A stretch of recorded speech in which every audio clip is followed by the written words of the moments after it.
മനസ്സിനെ ഞെക്കുന്ന ഒരു കാര്യം അവതരിപ്പിക്കാനാണ് ഞാൻ ഇവിടെ വന്നത്. ഞെട്ടരുത്. ഇനി ആരും കാത്തിരിക്കേണ്ട ആവശ്യമില്ല. ജീവയും അപർണയും നെഞ്ചിലേറ്റിയ ആളുകൾ മനസ്സിലാക്കേണ്ടത് ഇവർ തങ്ങളിൽ പൂർണ്ണമായി വേർപിരിഞ്ഞു.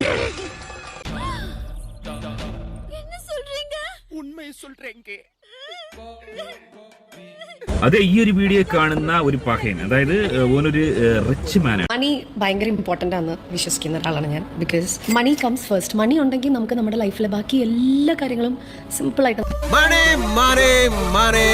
വീഡിയോയുടെ താഴെ 2 മാസം മുന്നേ വന്നൊരു കമന്റ്, കൂട്ടുകാരനോ എങ്ങനെ മനസ്സിലായില്ല, ഇവളുടെ എല്ലാ തരത്തിലും പ്രിയപ്പെട്ടവനായി ഏത് തരത്തിലുള്ള ബന്ധമാണെന്ന് എന്റെ കണ്ണുകൊണ്ട് എന്റെ അവസാന വിമാനയാത്രയിൽ ഞാൻ കണ്ടു. ഞാൻ കണ്ടതേ പറഞ്ഞുള്ളൂ. തന്നോട് മാത്രമല്ല ഈ നാട്ടിലുള്ള എല്ലാവരോടും ഞാൻ പറയുകയും ചെയ്യും. യഥാർത്ഥം തെളിഞ്ഞിരിക്കുന്ന ഒരു പുതിയ ബന്ധം തുടങ്ങിയെന്നാണ് മനസ്സിലാക്കാൻ സാധിക്കുന്നത്. ഇപ്പോഴത്തെ കാലം അതാ. അത്യാവശ്യം ചുറ്റുപാടുണ്ടെങ്കിലും കുടുംബത്തിന് തലവേദനയായിട്ട് കുറെ എണ്ണങ്ങളുണ്ടെന്നേ.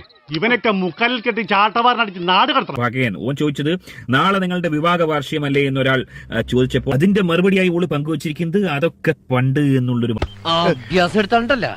അല്ല, ഒരു അബദ്ധം പറ്റിയതാ. കളിക്കല്ലേ. സാറിനെ കുറിച്ച് എല്ലാവർക്കും നല്ല അഭിപ്രായമാണ്.